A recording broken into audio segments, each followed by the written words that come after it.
Warren Gatland's preparation for the World Cup enters Phase 2, the Six Nations. Phase 1, the Autumn Series, has been and gone and provided plenty of food for thought. Phase 3, the summer warm-up matches, will be Gatland's last chance to tinker with his team before Wales heads to New Zealand in the autumn.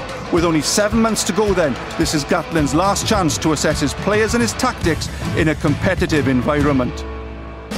There were 3 major positives that came out of the Autumn Series. Firstly, the scrum. 3 out of Wales's 5 tries came directly from the scrum, and it was a source of countless penalties. Remember, Wales have Fiji and Tonga in their World Cup group, and in those matches, Wales's scrum should be the dominant force. Secondly, the emergence of George North. Gatland has scoured Wales in search of an option on the wing, and it would appear that he's unearthed a treasure. A proven try scorer against the Springboks, Wales's first opponents in the World Cup. Thirdly, it looks as though Wales has a new partnership on the flanks.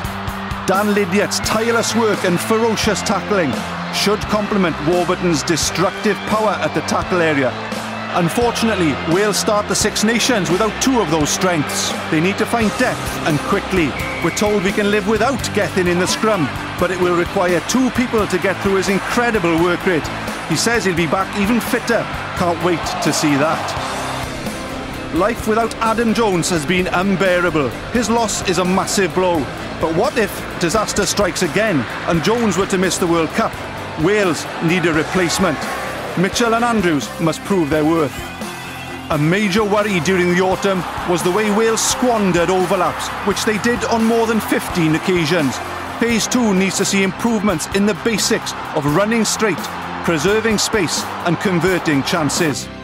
Finally, Wales must rid itself of needless errors. Players continue to have mental aberrations at key moments, and those lapses have proved to be turning points in close matches. Last year's Six Nations was no different. This has been endemic for some time. It's not a coaching issue, it's down to the players. Here are my objectives for the Six Nations. Wales must settle on a number 8. It's such an important position. Gatland must pick his man. Powell provides dynamism and offloading. Thomas, the line-out specialist. And Ryan Jones, the man in possession, offers strength and solidity. By the end of Phase 2, the occupier of that jersey must be decided. Next, Wales have to nail down their style of play. We tried it fast and loose against the Springboks and lost, but tight and measured against Australia wasn't much better. Wales need to worry less about the opposition and establish their own pattern. The autumn was about performance. The Six Nations is about results. 3 wins is a minimum. Victory breeds confidence, and a squad buoyed by winning begins to believe in themselves and their game plan.